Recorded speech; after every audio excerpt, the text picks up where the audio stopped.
नमस्कार दोस्तों, आप सभी लोग का स्वागत है मेरे चैनल पांडे प्रोडक्शन पर सनातन जागृति प्रोग्राम में। तो आइए दोस्तों, आज फिर मैं आपके सामने एक सनातन धर्म की ताकत को प्रूफ करने आया हूं एक संत के माध्यम से। और आप समझ में आ जाएगा कि राम नाम की शक्ति में क्या शक्ति है, ऐसी क्या चमत्कार है। तो आइए दोस्तों, मैं बात करने जा रहा हूं एक संत जो जिनका नाम है करपात्री जी, स्वामी करपात्री जी महाराज। शायद आपने नाम सुना होगा उनका। बहुत ही अ, तपस्वी संत थे, वैरागी तपस्वी संत, और वेद के परम ज्ञाता थे। साथ में पुराणों के भी बहुत बड़े ज्ञाता थे, संत साहित्य के भी बहुत बड़े ज्ञाता थे, और उन्हें धर्म सम्राट भी कहा जाता था। ठीक है। तो दोस्तों, एक समय की बात है कि उनके दो शिष्य थे। ठीक है। तो उनके दोनों शिष्य का मैं पहले परिचय दे दूं। एक पुरी के शंकराचार्य जी, श्री श्री निरंजन देव तीर्थ जी, और एक और उनके परम शिष्य हुए जो अयोध्या जी में रहते थे, जिनका नाम था सीताराम शयन जी। दो, दोनों ही बहुत ही प्रिय शिष्य थे करपात्री जी महाराज के। और दोनों लोग का काम बटा हुआ था। जो पुरी के शंकराचार्य जी जो थे, इनका काम था गुरु जी के आग्रह पे, इनका काम था उपनिषद इनको सुनाया करते थे। और जो सीताराम सेन जी महाराज थे, ये वाल्मीकि रामायण इनको सुनाया करते थे। ठीक है। तो एक समय की बात है कि दोनों शिष्यों ने देखा कि भाई, गुरु जी का अंतिम समय आ गया है, इनसे कुछ सीख लिया जाए, कुछ रहस्य की बात इनसे जान लिया जाए। इनके दोनों के मन में आया। तो इन्होंने, चूंकि अति प्रिय शिष्य थे, तो इन्होंने पूछा, प्रभु, आप वेद के भी ज्ञाता है, वेद के प्रवचन करते हैं, भगवत गीता का भी कथा करते हैं, और भगवान शिव को भी आप पूजते हैं, साथ में श्री यंत्र का भी पूजा करते हैं, और कथा करने से पहले आप राम जी का भी गुणगान करते हैं। तो प्रभु, आपसे निवेदन है कि आप हमें बताइए कि आपके प्रिय देव कौन है, आपके प्रिय सबसे महामंत्र क्या है आपका। तो करपात्री जी महाराज ने बातों को इग्नोर किया। लेकिन दोनों लोग सोच के आए थे, है ना, हट हो गए थे कि भाई मुझे जानना है। उन्होंने बोला, गुरुजी नहीं, बताइए, मुझे जानना है। तो गुरुजी ने जवाब दिया कि क्या कोई प्रिया अपने प्रियतम का नाम बताता है? ठीक है, ऐसा तो कभी होता नहीं है। तो फिर भी दोनों जो शिष्य थे, इन्होंने श्री निरंजन देव तीर्थ जी और सीताराम सेन जी, इन्होंने जिद किया। तो पूछा कि प्रभु, नहीं, मुझे जानना है, आप बताइए। इनके अंदर ये ललक इसलिए आ गई थी कि करपात्री जी स्वामी जी का अंतिम समय आ गया था। ठीक है।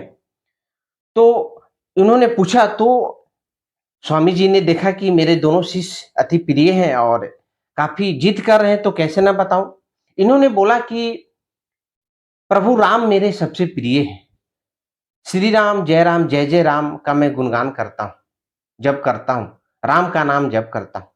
तो फिर दोनों शिष्यों ने पूछा, कहा कि प्रभु, देवों के देव महादेव जिनको आप पूजते हैं, और सन्यासी हैं आप, वैराग संत हैं, परम तपस्वी हैं, और देवों के देवों महादेव को पूजते हैं, जब आप कथा करते हैं तो भगवान कृष्ण का जिक्र करते हैं बड़ी प्यार से, और साथ में आप राम जी का भी गुणगान करते हैं, फिर लेकिन ऐसा क्यों, आप सिर्फ राम जी आपके प्रिय क्यों हुए?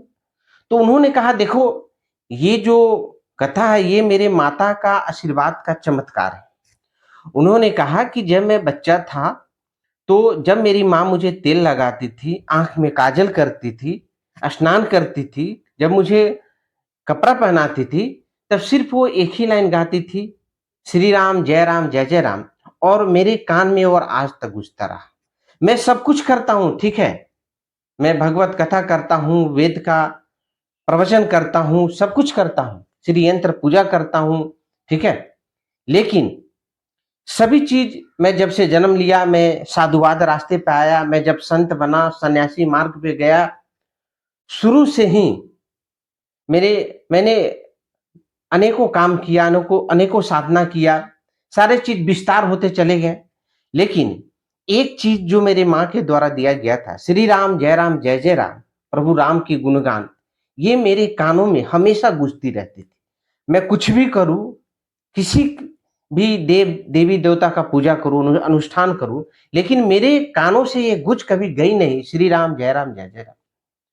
तो लास्ट में मैंने यही प्रतिज्ञा किया और प्रभु श्री राम का न जाने क्या कारण है, कैसी कृपा है कि उनका हमेशा जीवनी मुझे हमेशा अपने तरफ आकर्षित करते रहा है, अपनी तरफ खींचता रहा है चंबुक की तरह। और मैंने लास्ट में यही निर्णय लिया कि अपने जीवन का सारा कार्य, सारी जो भी कार्य है मैं प्रभु राम के नाम को समर्पण करके करूँगा। एक-एक कर्म उनसे जोड़ कर ही करूँगा, ठीक है? मैंने उस दिन प्रण ले लिया कि अब मुझे जो ज़िंदगी जीना है, वो प्रभु राम की तरह सन्यासी और वन में मुझे ज़िंदगी जीना है। ना मुझे अब धन की संग्रह करनी है, ना मुझे भौतिक दुनिया के सुख की कोई लालच है।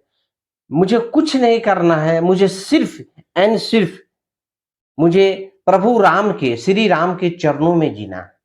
उन्हीं का रसपान करना है, उनके नामों का रसपान करना है। उन्होंने वनवास जिस तरह जिया है, बिल्कुल उसी तरह मैं भी अब जीऊँगा। मैंने उस दिन से ठान लिया और मैंने सारा कुछ छोड़कर सिर्फ़ प्रभु राम का गुणगान करना शुरू कर दिया।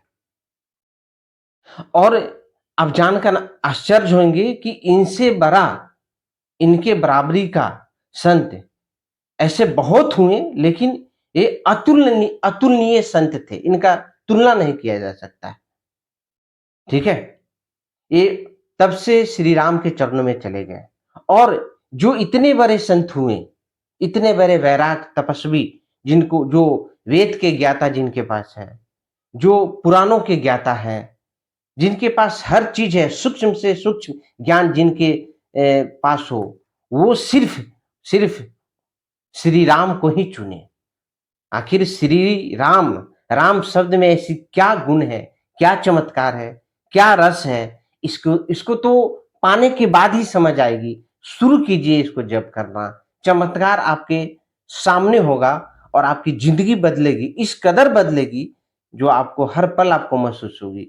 तो श्री प्रभु राम के चरण में जाइए, उस नाम शब्द के शरण में चले जाइए, सब कुछ त्याग कर।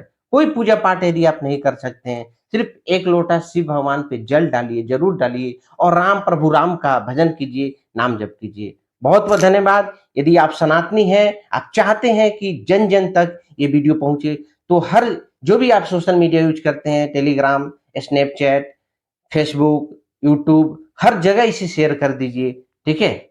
बहुत बहुत धन्यवाद। Thank you. कई लोग कहते गुरु जी आप आग लगाने वाली बात बोलते हो, कहीं बुलडोजर चलवाते हो, कहीं कुछ करवाते हो। हमने कहा अगर हिंदुओं को एक करने की बात अगर भड़काऊ बयान है तो ये होते रहना चाहिए। नो प्रॉब्लम, प्रॉब्लम उनको होगी जिन